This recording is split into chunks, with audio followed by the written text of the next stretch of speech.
Una de nuestras tareas todo el tiempo, es aprender, es conversar, es reflexionar y es abrirnos a nosotros mismos puertas y ventanas al mundo, a las posibilidades, a la educación, al éxito, para que esas puertas y ventanas que nos abrimos nosotros como maestros podamos también abrirlas a nuestros estudiantes.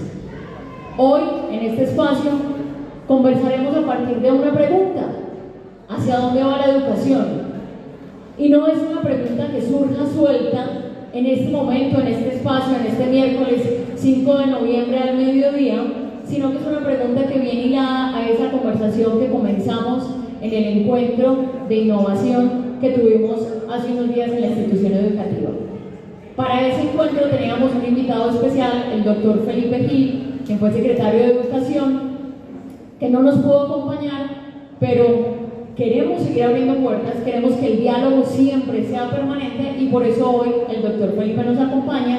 Le agradecemos mucho que esté acá, director de la Corporación Gilberto Echeverry de la Gobernación de Antioquia. También nos acompaña Catalina, profesional psicosocial, ¿cierto?, de la corporación. Ellos estuvieron hablando ahorita con nuestros estudiantes de 10º y 11º sobre esas posibilidades y ese acceso a la educación superior.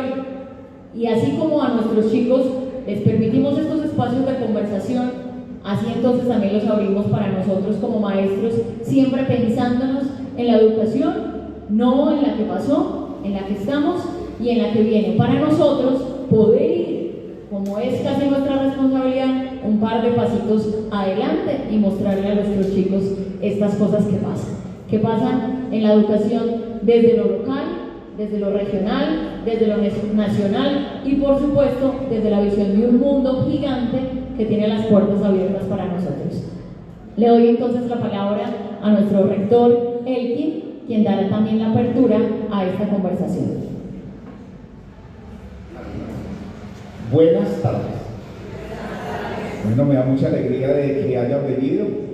Una invitación muy especial que quería hacerles desde hace ratico, hace 15, 20 días que hicimos ese primer encuentro regional de innovación pedagógica. Para esa fecha pues, teníamos los invitados especiales que trajimos en su momento, pero también teníamos al doctor Felipe Gil, experto en educación, pues, en políticas públicas. Nos acompañó, yo se lo digo a él y acá públicamente, en esa maravillosa administración de Antioquia, la más educada, con ese eslogan, donde las capacidades, las potencialidades de los maestros y los estudiantes fue tan extraordinario.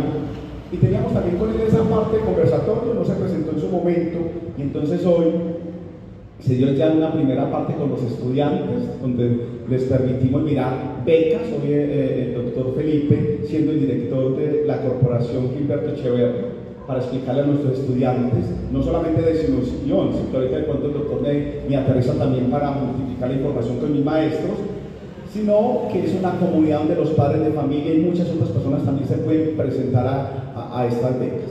Entonces teníamos ese conversatorio pendiente. Yo al doctor Felipe le agradezco mi saludo muy especial, hacerse presente, hoy tener la gentileza y la deferencia con nosotros, con nuestros estudiantes, a la profesional Catalina Valencia, también quien conozco, me da mucha alegría que hoy también esté participando en estos diseños y en esos planes tan importantes que nos hacen a nosotros liderar, inspirarnos, contaminarnos positivamente de ellos. A mi maestro, gracias por estar acá. Tan paisa nos están transmitiendo en este momento en vivo, pues tenemos la oportunidad, porque este conversatorio no nos lo vamos a perder. Y ante todo, ¿qué necesitamos? Puntos de vista, pero un punto de vista importante. ¿Para dónde va la educación? Con un experto en educación como el doctor Felipe, que nos ponga también a repensar, nosotros también como profesionales y con posturas también muy definidas y con todas estas ideas, cómo seguimos alimentando la educación que hacemos en la institución educativa San Luis, cómo lo hacemos con Yaromar, cómo lo permeamos con el departamento de Antioquia y cómo nos vamos a escalas nacionales e internacionales. Entonces, que no perdamos estos minutos de tiempo Gracias por estar acá, gracias doctor Felipe Gil, gracias doctora Catalina Valencia por estar acá en la institución educativa San Luis. No se diga más, doctor Felipe, muy buenas tardes y sea usted bienvenido.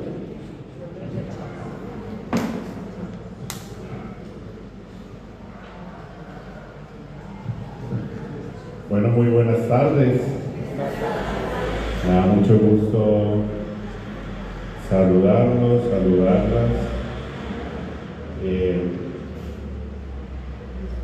Desde que era secretario de Educación, y estoy muy feliz de volver aquí a esta institución con un gran liderazgo pues siempre de Elkin, así que estoy pues muy contento.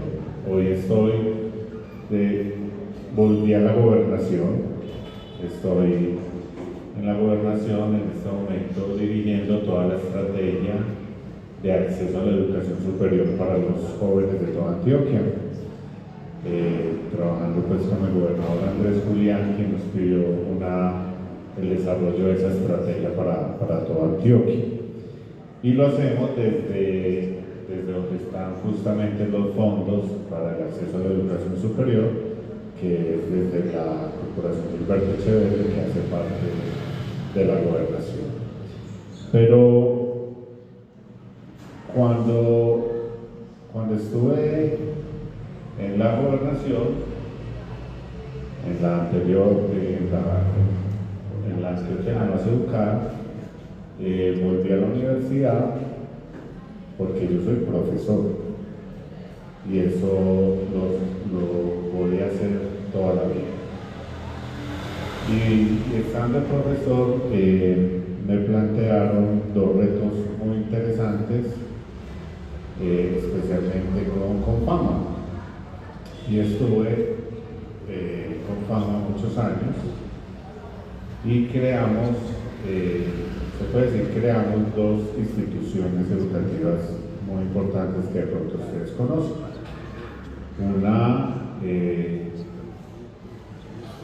Confama adquirió una institución técnica muy potente que hoy es el CESDE, y ahí estuve como rector desde que lo adquirió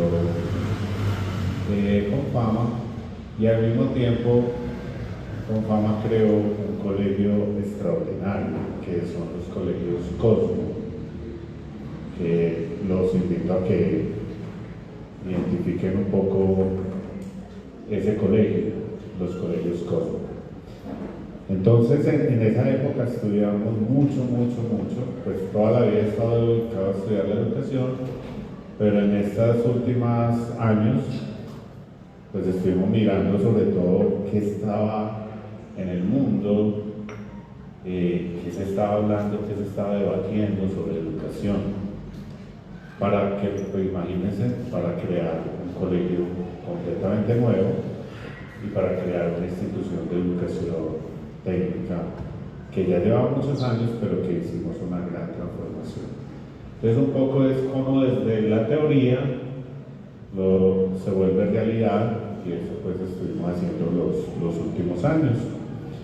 Y un poco esas reflexiones, conversando con Elkin, me planteo que bueno tener esas reflexiones hoy con ustedes, y eso es lo que voy a traerles acá.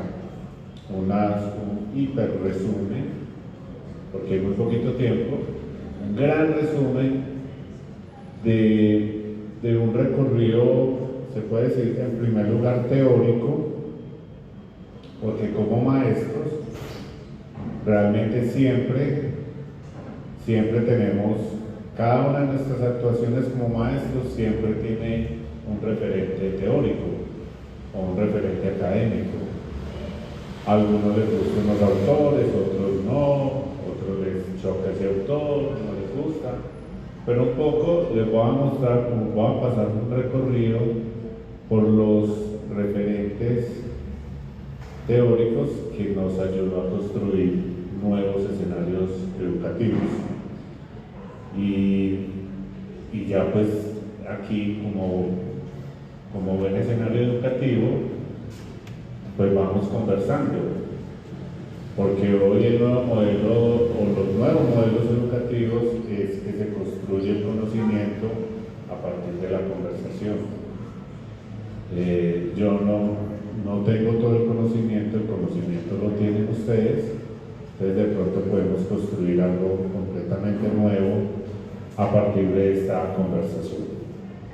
Entonces voy a pasar como por una literatura, pero también pues yo sé que a quien le encanta los indicadores, también podemos hablar de los indicadores de Antioquia y de los retos que tenemos tan grandes en Antioquia, y bueno, y vamos conversando y vamos construyendo. Y quiero iniciar con algo que escuché hace unos minutos, escuché a sus estudiantes. Me metí a una actividad y escuché a los estudiantes. Y Catalina les preguntó cuál es el sueño de ellos. Y hubo 2, 3 respuestas. Hubo un estudiante que contestó ser feliz, que fue una estudiante, ser feliz. Otro estudiante contestó que quería estudiar en otro país, aprender muchísimo en otro país y regresar creo que fue personero. Entonces vamos a iniciar un poco, y antes de iniciar también quiero preguntarles, ¿ustedes conocen el modelo de Naciones Unidas que se desarrolla en los colegios o en algunos colegios de Antioquia? ¿Alguien conoce ese modelo? Por allí me dicen que sí. ¿Qué conoces de ese modelo?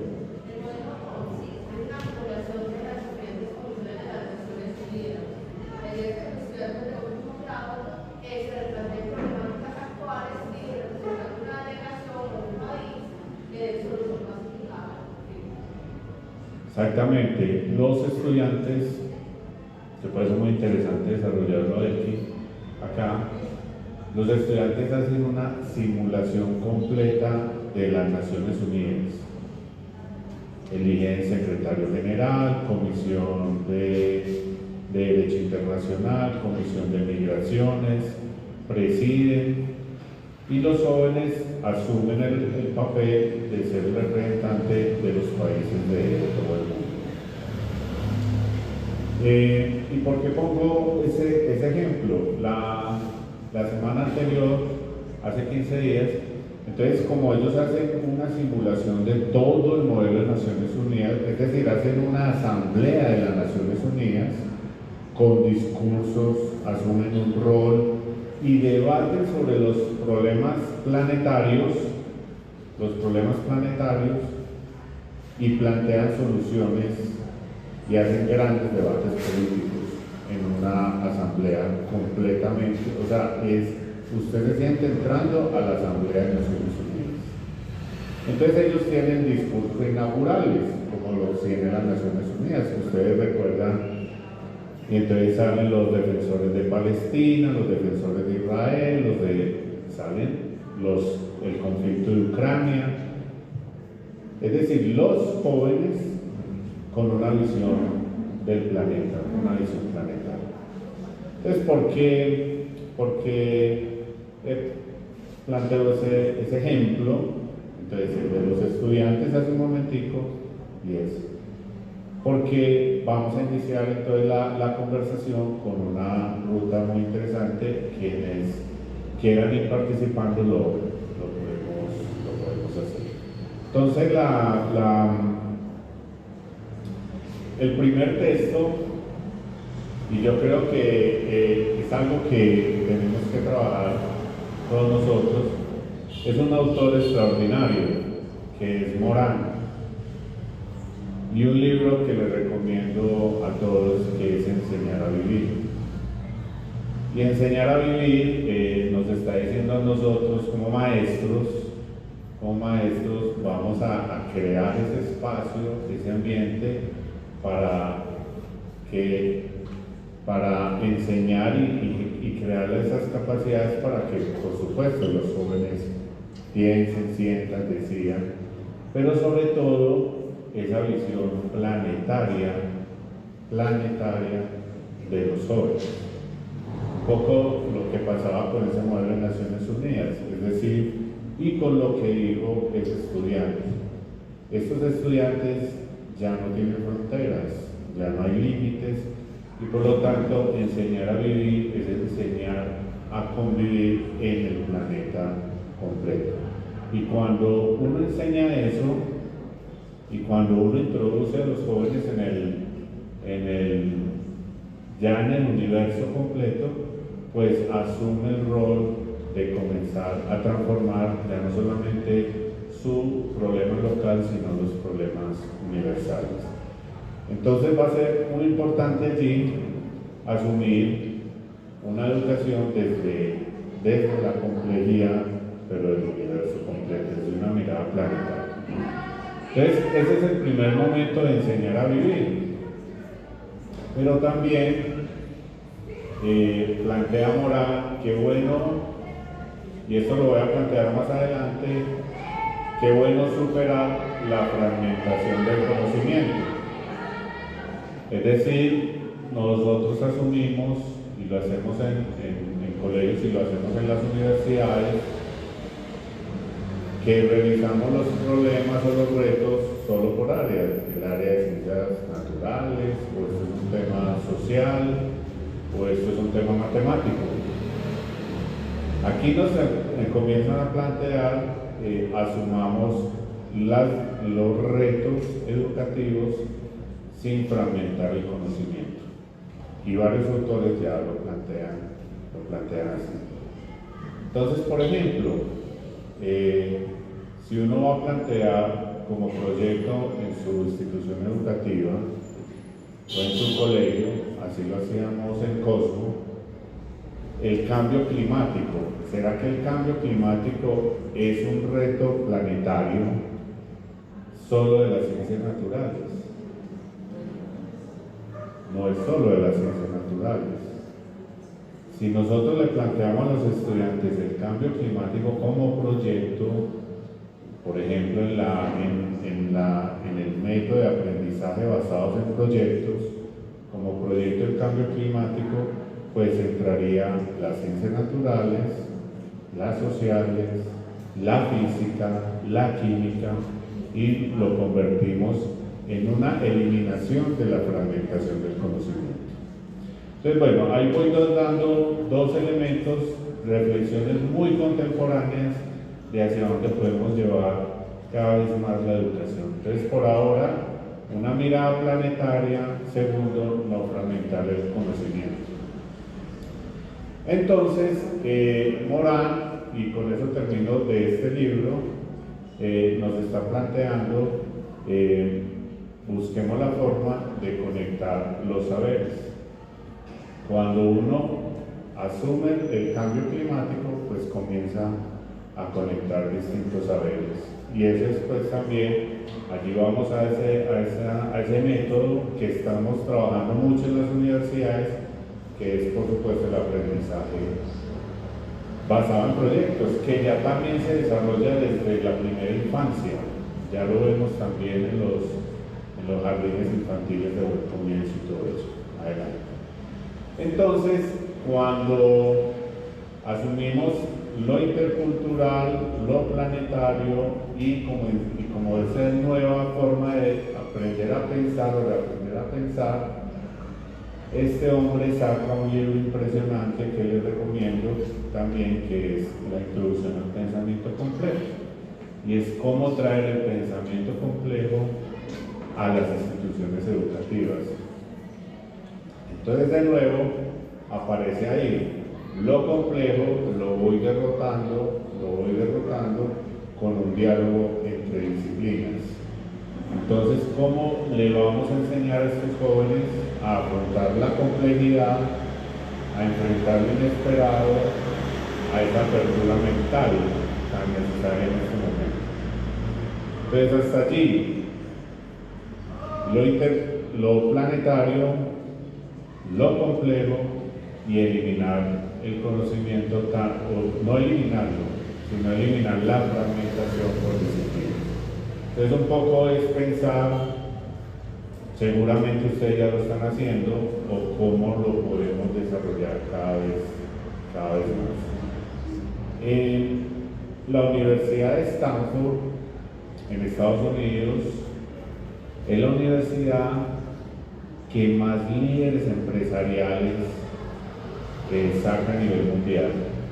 Es decir, es la universidad que sus egresados los convierten en grandes líderes y son líderes que están generando nuevas empresas en todo el planeta. Pero ¿cuál es el éxito de esa universidad? Pero que uno va, investiga la literatura y qué es lo que pasa allí.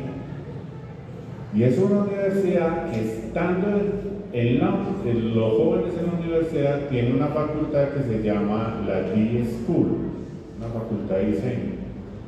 Y en los cursos vacacionales, casi todos los estudiantes pasan por esa facultad. ¿Y cuál es la esencia y por qué se desarrolla ese espíritu de liderazgo y emprendimiento? Porque cuando van a los cursos de esa facultad, les plantean a los jóvenes retos mundiales. Cómo potabilizar el agua en una vereda en Yarumal o en Etiopía, o cómo desarrollar, no sé, mejores niveles de conocimiento en Singapur o en Sao Paulo, Brasil. Es decir, los jóvenes asumen retos mundiales, retos planetarios, como lo estábamos hablando ahorita con Naciones Unidas. Entonces, adelante.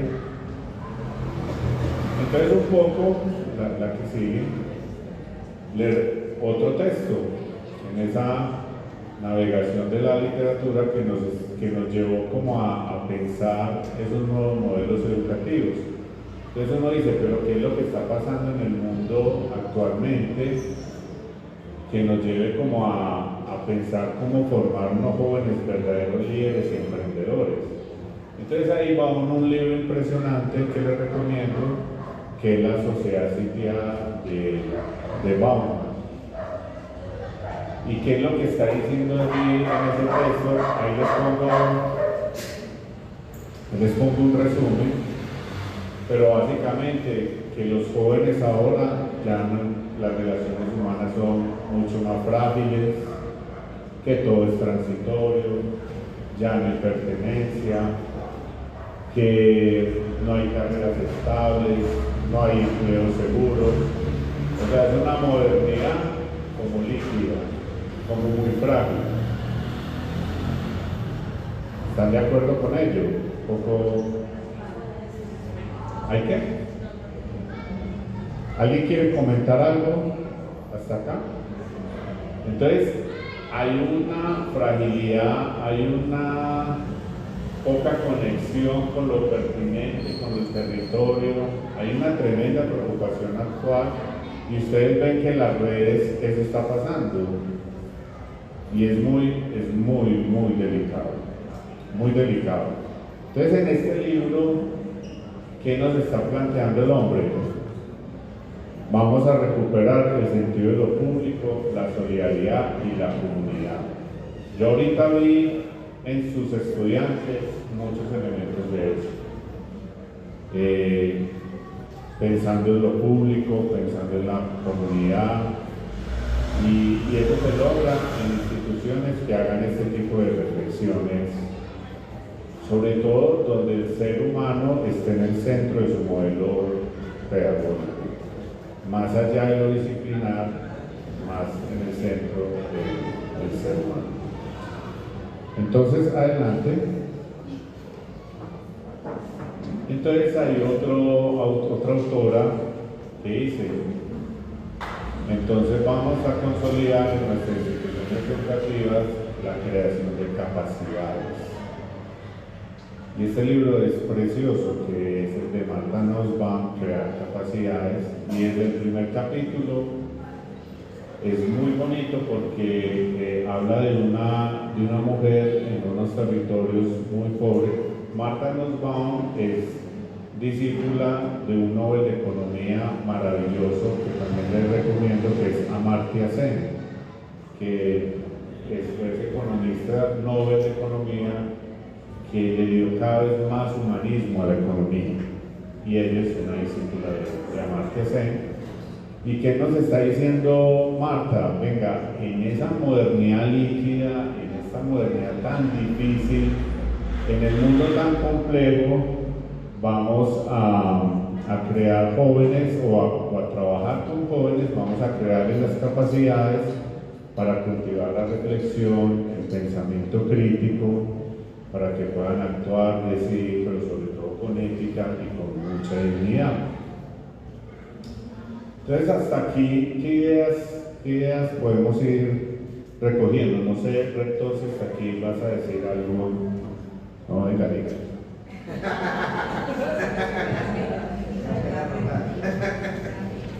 No, nosotros, doctor Felipe, muy identificados, nosotros con Edgar Morin, pensamiento complejo, pienso que tampoco es diferente pues para nosotros, dentro de esos criterios importantes. Yo le dije que le iba a poner a hablar, y luego ustedes. Dentro de esos criterios importantes, no se desliga totalmente. Desde el pensamiento complejo también está la formación integral como tal. Si nosotros nos damos a un salto importante, doctor Felipe, y uno no lo alcanza a mirar, nosotros estamos bajo ese pretexto, incluso constitucionalmente hablando. Principios tan importantes desde la dignidad humana, que también se encuentran totalmente integrados, formación integral, pero ese pensamiento complejo que también tiene que ver más allá de romper fronteras, más allá de lo que hablamos de lo planetario, como nosotros hoy no nos tenemos que educar solamente en disciplinas, sino cómo dialogan las disciplinas. Hoy como la gente no la tenemos que ver con las capacidades de especializarse, sino con la capacidad de adaptarse y aprender constantemente en este mundo. A nosotros, incluso es un trabajo bastante importante, doctor Felipe, usted como académico, muchas de las personas que están acá, académicos, que hemos podido también trascender y hacer un poquito más de estudios, hay veces choca totalmente las inspiraciones y los fines de la educación, de la Ley General de Educación 115, en la estructura como está desarrollado para uno no llegar a tener límites. Ahorita nos hablaba usted tranquilamente, no lleguemos a fragmentar el conocimiento, pero tenemos 9 áreas obligatorias y fundamentales que se le tiene que dar una nota. Nosotros decimos, ¿cómo vamos a integrar todas las generaciones y vamos a relacionarlas? Pero la Ley General de Educación, por más integral que nosotros la llegamos a dar, todavía seguimos con el indicador, con el número, si pasa, si no pasa, y es una relación que yo pienso que se va generando. Y detrás de esta intervención tan oportuna suya, doctor Felipe, ahí no están solamente los elementos académicos. Ojo, las áreas de saber, las pruebas que se presentan, que sigue siendo muy importante. Ahí se integran otras relaciones importantísimas. La convivencia escolar, que ahorita quisiera hablar de un indicador. Usted sabe que sí, los indicadores me gustan, mi gente sabe que me gusta hacerlo. La integración y la relación con el otro, que también es totalmente importante. Usted nos hablaba ahorita, no estamos pues formando seres totalmente felices. Y la ley propiamente colombiana nos dice esto. La estructura como está la Ley General de Educación, desde las inspiraciones se tiene, pero la misma estructura y el mismo sistema también nos obliga a romper lastimosamente con esa continuidad, donde uno diga, es que mi ciclo educativo no llegó hasta el primer periodo académico, pero mire que invisiblemente estamos teniendo ¿qué? Una línea. Y aquí que lo que nos dicen a nosotros, continuemos en ese mismo proceso, formemos talentos, puede ser, pero no solamente formemos talentos, nosotros cómo inspiramos para que las capacidades de cada uno sigan continuamente aprendiendo. Pienso que no nos diferenciamos, doctor Felipe, tan fuertemente de unos modelos que hoy el mundo nos pide, con muchas personas posiblemente inspiradas y que lo han estudiado, pero creo que también desde nuestro currículo tampoco nos alejamos tan altamente de lo que está pidiendo el mundo. Y le cuento esto, doctor Felipe, porque me gusta relacionarlo y con esto lo chicaneo y lo relaciono. Usted con fama, con todas las capacidades, todos sabemos con fama la capacidad adquisitiva que tiene, luego con todo el respeto, con todas sus posibilidades de darle esa posibilidad un poquito más de acercamiento a la felicidad de cada estudiante. Y en esta institución educativa que es pública, con unos estándares que tenemos que cumplir, nosotros tenemos 93 selectivas. Y yo quiero que usted se lleve la cabeza que usted me dice, wow, Elkin, aquí me están chicaneando. Pues como yo que estoy allá tenemos unas especialidades, y Elkin me va a decir, ahora tenemos el encuentro de quintos que quisiera que de pronto un minutico nos acompañe. Hoy nosotros, doctor Felipe, pero acá el alma la ponen los profesores, tenemos 93 selectivas, desde robótica hasta una danza aérea. Entonces date cuenta, mi doctor, que la formación integral se está dando, no tenemos esas fronteras tan marcadas y estamos formando integralmente, y esta institución es revolucionaria, y esta institución revolucionaria, no irreverente ante la ley, porque la cumplimos, pero sí pensamos que tenemos muchas maneras diferentes de aprender. Y lo voy a retar, doctor Felipe, también con este indicador. Jorge está, la vez pasada Jorge me regañó totalmente, Jorge Torres, no Correa, porque la vez pasada también, bueno, físico, vamos a mirarlo también. Acá los autores que hemos visto hasta el momento un poco más filósofos más sociólogos, lo que miramos, pero él es el que nos lleva, doctor Felipe, los indicadores, pero no solamente un indicador tibio, un indicador técnico, con literatura clara y con unos instrumentos totalmente convalidados. Y le voy a mostrar algo importante. Esta institución educativa tenía 93 peleas en un año, dentro de la institución y por fuera de la institución. Y esta institución también se puso a trabajar conjuntamente con toda la comunidad, que acá tendremos que mirar qué pasa en Yarumal, porque uno puede ser un referente también de un revolcón importante. Y ahí los aliados y los que tengo que convencer es a esta gente tan hermosa que tengo, que son mis profesores. Y nosotros tenemos un indicador de 0 peleas. Eso es increíble, Elkin, eso no me vayas a decir. Nosotros tenemos acá hasta 93 peleas al año, externas con otras instituciones, y pudimos también tomar un problema que nos afectaba a toda la comunidad y ha impactado totalmente al municipio de Yarumal. Entonces, doctor Felipe, lo que usted me dice, quedo contento hasta esta parte, porque pienso que hay unos referentes también muy significativos, que yo como líder en el buen sentido de la palabra, como rector, de un liderazgo totalmente compartido con toda la comunidad educativa, en especial con los maestros, y eso que estamos haciendo también una revolución importante, y que no nos apartamos mucho de estos autores que hoy usted también nos relaciona y que de alguna manera nos inspira también nosotros a continuar en un proceso integral desde el punto de vista educativo. Extraordinario. Un aplauso para el rector. Ya se acabó la conferencia. Adelante. Buenas tardes. Bastante interesante. Lamento mucho pues que me tenga que retirar enseguida porque tengo un compromiso con mi grupo quinto, pero no quería irme de acá sin antes mencionar la gran oportunidad que tenemos como institución educativa y que de pronto a veces por estar aferrados al pasado, los profes estamos desperdiciando, son las comunidades de aprendizaje.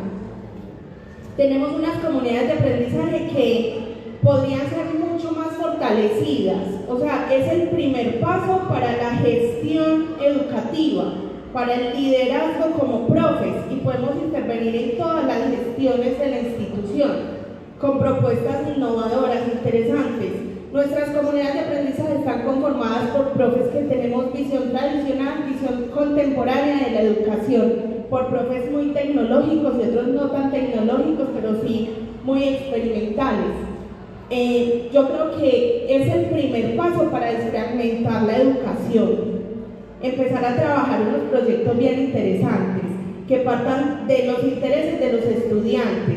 Sí, tenemos una intensidad horaria que cumplir, pero poniéndolo en una balanza, ¿qué es más importante? ¿Cumplir las 5 o 6 horas de matemáticas a la semana o desarrollar el pensamiento creativo desde la convivencia social, desde la capacidad argumentativa, trabajar no en base a los temas, sino a las capacidades y a las competencias de nuestros estudiantes? Que sean ellos los protagonistas, que puedan participar de lo que quieren aprender y nosotros ahí a través del proyecto le vamos a meter lo que necesitan aprender también. Es un trabajo conjunto, entonces es como la invitación a no desperdiciar ese primer paso que vimos tan importante, que son las comunidades de aprendizaje de docentes. Yo siento que como institución tenemos una gran fortaleza, y es que desde la coordinación académica, por ejemplo, se nos pide el trabajo por competencia, pero no están mirando, ya desarrollaron estos temas de este periodo, a ver, ¿cuántas horas son de matemáticas en esta planeación? No tenemos para nada eso, o sea, tenemos la posibilidad de flexibilizar tanto la enseñanza como el aprendizaje, porque nosotros como profes aprendemos mucho de nuestros estudiantes.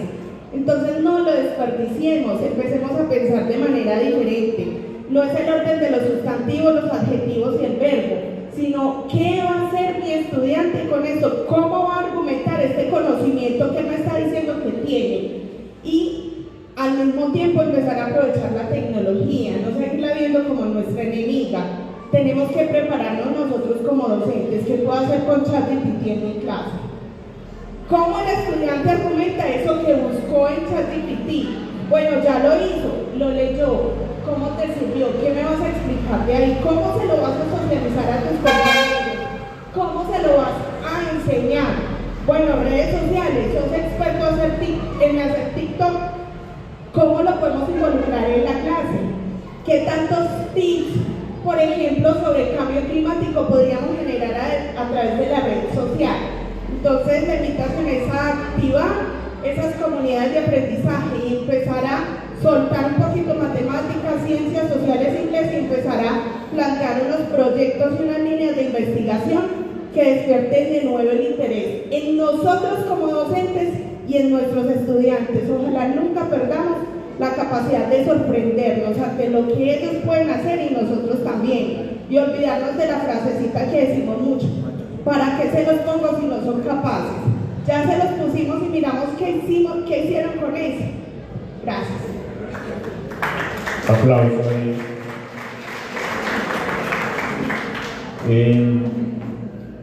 No se vaya.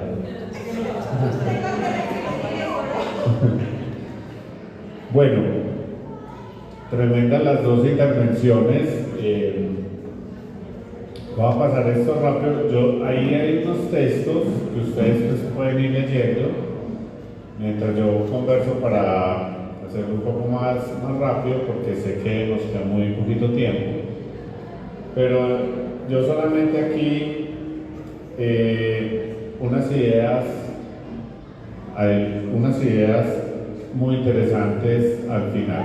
La primera, o una de las ideas que quiero para ir terminando, hay un libro muy lindo que se llama El gozo intelectual, y cuando tú planteas ambientes de aprendizaje alrededor de retos, de proyectos, de integración de saberes, pues por supuesto nos toca el reto a nosotros como profesores de que eso sea realmente o genere gozo en los estudiantes, que los estudiantes lo disfruten, como disfrutaron esa actividad que vi hace un momento aquí con ellos, donde estaban escribiendo los sueños.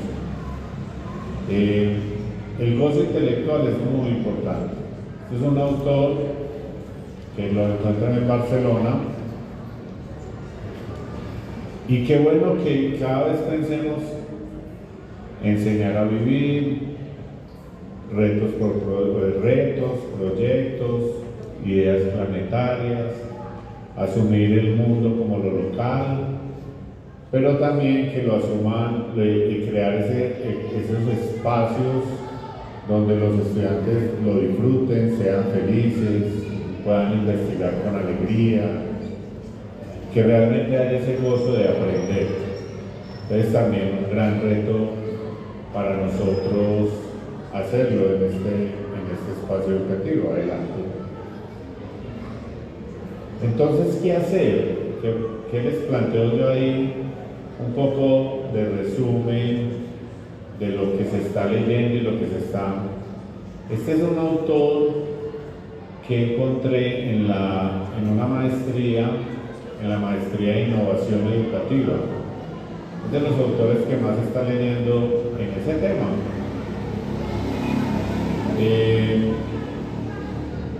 ¿Y qué nos está planteando?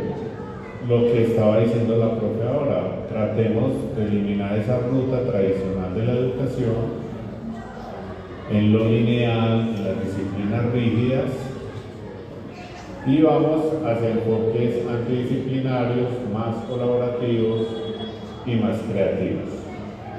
Un tremendo reto que nos está planteando este autor. Y entonces habla la que sigue acá.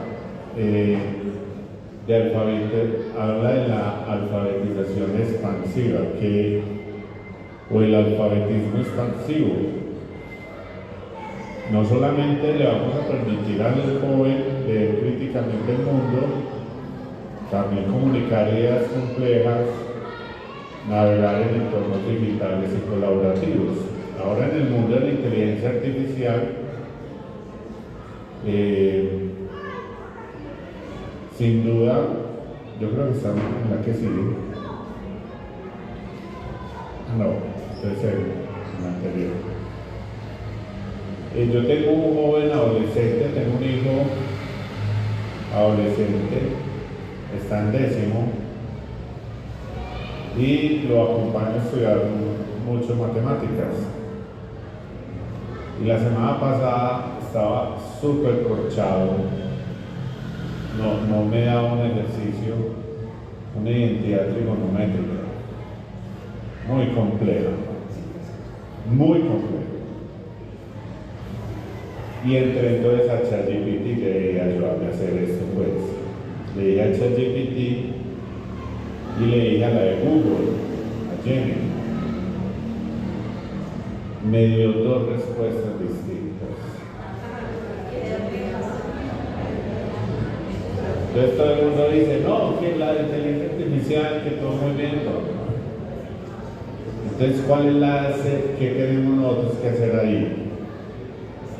Es de desarrollar no solamente el pensamiento crítico de esos muchachos, sin duda tienen que estudiar la disciplina como tal, la trigonometría, para tener la capacidad luego de referenciar cuál es la mejor respuesta o no. En el caso, la mejor fue ChatGPT. La de Google es muy buena también, pero fue la de ChatGPT. Entonces no todo está en la inteligencia artificial. Entonces, sin duda las capacidades que ahora Marta nos tenemos que desarrollarlas con estos jóvenes para que realmente asuman ese rol crítico frente a la inteligencia artificial. Entonces tenemos ese alfabetismo expandido, es simplemente como buscamos que estos jóvenes puedan expandir más la imaginación y esa capacidad de creación. Y entonces como maestros tenemos que asumir ese rol de líderes. Y el rol de líderes, para mí uno de los últimos grandes libros sobre liderazgo es este autor, El potencial oculto, de Adam Grant, Bueno, les recomiendo a los que les gusta la historia y temas de liderazgo, hay un libro que se llama Liderazgo de Kissinger. Ese lo recomiendo a los que les guste la historia y las historias de liderazgo. Pero este libro es extraordinario. Y cuando uno investiga y lee cada una de sus páginas, ¿qué les está diciendo a los maestros? Es en realidad sobre liderazgo en general, pero es que le da un rol al maestro maravilloso. Y es que nosotros tenemos que despertar el potencial de los jóvenes. ¿Y cómo vamos a despertar ese potencial? Primero, por supuesto, hay que descubrirlo. Y ese, cuando nosotros hacíamos las Olimpiadas del Conocimiento, hace muchos años, y invitamos a un ingeniero de la NASA a que fuera jurado de y vino, un colombiano, un ingeniero que era el que estaba al frente de la Estación Espacial Internacional, que es donde llegan a hacer las investigaciones más importantes en el espacio y llegan astronautas, investigadores de todo el mundo, allá están en la órbita. Ese hombre era colombiano y vino a unas Olimpiadas del Conocimiento y él, no sé si lo recuerdan, hacíamos unos montajes impresionantes, había por Antioquia, creo que lo hicimos aquí en Yarumal una vez, y siempre cuando lo teníamos sentado al lado siempre me decía: el que ganó extraordinario, pero no se olvide el que quedó de tercero y cuarto, puede tener más potencial, porque a veces nos enfocamos solo en el mejor y tal, pero los que están en la mitad de la tabla, como se dice, pueden tener un mayor potencial. Entonces el gran reto nuestro es cómo hacemos para encontrar ese potencial, y eso lo hacemos cuando asumimos el rol de liderazgo. Entonces, adelante. ¿Qué están diciendo estos jóvenes? Ay, adelante.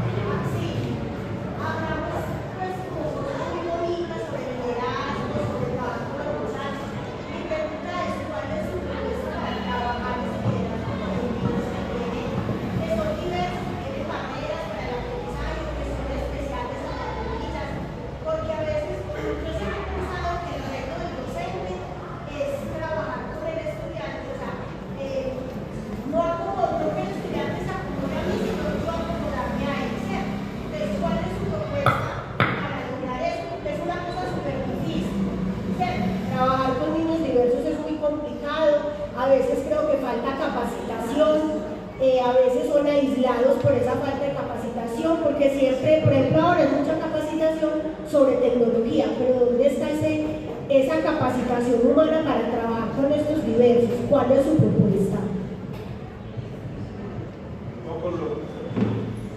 Cuando lo planteó Elkin ahora, que a veces las normas nos las imponen y no nos permiten desarrollar innovaciones educativas dentro de las instituciones, un poco cuando se planteó la inclusión fue decretada y no se preparó el sistema educativo para ello, no se preparó. Y recuerden que era un sistema educativo que tenía lo que se llamaba las escuelas especiales. En Medellín eran muy famosas. Yo era secretario de Educación de Medellín cuando llegó y cayó eso como un decreto. Entonces no se preparó el sistema para ello. Yo tengo una posición intermedia. Yo creo que la inclusión es fundamental, pero si tenemos todas las herramientas y los equipos de trabajo para desarrollarlo. Y lastimosamente los recursos que llegan desde las transferencias de la nación no están incluyendo esas herramientas y esas capacidades humanas también para trabajar con ello. Entonces, sin duda estoy de acuerdo, se puede hacer un trabajo extraordinario, pero sí necesitamos más equipos de psicólogos, más herramientas y más formación para ello. Muchos han dicho volver al modelo anterior. Yo no lo veo, porque cuando tú hablas también de inclusión y interculturalidad, y cuando tú tienes en un mismo grupo esa interacción de los jóvenes con todas esas distintas habilidades, se genera un ambiente de aprendizaje con mucha mayor riqueza. Pero eso requiere un gran apoyo profesional. Por eso el departamento tiene que llegar a más herramientas, más equipos y más talento humano para ello. Un poco ya Medellín ha progresado en eso. Medellín tiene las unidades de atención, las UAI, no sé si las conocen, tienen el equipo de psicólogos, hay colegios especializados en ello. Por ejemplo, ese colegio de Aranjuez, que lo llaman allá en el barrio de ciegos y sordos, por ejemplo, es un colegio absolutamente especializado en esos temas. Entonces yo creo que sí hay una gran posibilidad, nos falta mucho en Antioquia para llegar a esos niveles que ya está llegando Medellín, pero sobre todo con unos equipos profesionales que están respaldando el trabajo. Entonces es bastante, sé que es complejo, pero es un reto que tiene Antioquia en este momento y que sin duda me llevo tu inquietud al equipo de la Secretaría que lo está trabajando en eso, sin duda. Bueno, yo quiero ir terminando. No me quedes que un minuto. Con unas cifras. Un poco de reflexión de lo que están pensando sus estudiantes y de cómo ese paso de los estudiantes que salen del colegio están pensando de una forma distinta y que tenemos también que un poco adaptarnos a eso que están también los muchachos pensando y que lo dijeron ahorita, estos muchachos de 10 millones. Entonces son jóvenes que están buscando ya, por ejemplo, una formación superior ya con distintos formatos. Ahorita muchos lo dijeron, lo profesional, la universidad, pero cada vez son jóvenes que están estudiando, que están buscando la formación técnica, la formación tecnológica. El Banco Mundial habla del ciclo corto, de cada vez más corto, por lo tanto son jóvenes que están buscando mayor rapidez, mayor flexibilidad para lograr mayor autonomía mucho más rápido. Entonces ahí tenemos un reto enorme. Cuando tú hablabas de que esta es una institución que les brinda esas posibilidades de elegir rutas específicas de conocimiento, esa es la ruta por las cuales se está llevando el sistema educativo, que lo ha hecho Estados Unidos con los community colleges, que lo hace la Unión Europea con la formación dual, es decir, el tradicional, el formato tradicional de acceso a la educación superior se está modificando dramáticamente, tanto que también solo Colombia tiene 2,5 millones de estudiantes en Coursera, casi 600,000 en Platzi, es decir, lo digital también es una tremenda opción para los jóvenes de un municipio como Charlotte. Y pues les recomiendo este informe. Lo van a encontrar en lo que piensa la generación Z y los millennials. Les recomiendo ese informe, es increíble, porque nos da la idea de cómo están pensando los jóvenes justamente. Y quiero terminar con una que lo estaba hablando hace un momento, cuando abordan la formación técnica adelante. Miren que era vista como algo este es un informe del Banco Mundial sobre el Banco Mundial planteando la América Latina cómo puede transformar la educación a partir de lo que están pensando los jóvenes. Y como los jóvenes están pensando cada vez más en ciclos cortos, cómo los ciclos cortos están generando cada vez mayores posibilidades de empleo. Pero entonces, ¿qué retos tenemos allí? Esa formación en tecnología, esa formación en emprendimiento, ese espíritu emprendedor y sobre todo esas posibilidades de tener ambientes de aprendizajes que impulsen el potencial de estos jóvenes. Es decir, estamos impulsando a jóvenes en una modernidad líquida, pero en una modernidad muy distinta a la que conocimos, y realmente el gran cambio se está viendo desde la pandemia. Es decir, son jóvenes que están buscando nuevos métodos, nuevos formatos, y ese reto de transformación debe partir justamente desde acá, desde el colegio. Muchísimas gracias, me encantó conversar con ustedes y a sus órdenes siempre. Muchas gracias.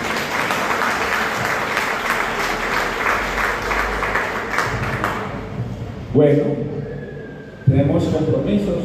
Acompáñame un momentico, doctor, para que vamos a dar la bienvenida ya a los estudiantes de quinto, con esto que te estaba diciendo, va a conocer un poquito más del colegio y finalicemos. Un muy fuerte aplauso para el doctor Felipe, para la doctora Catalina. Feliz tarde para todos y para todos. Muchas gracias, Dios.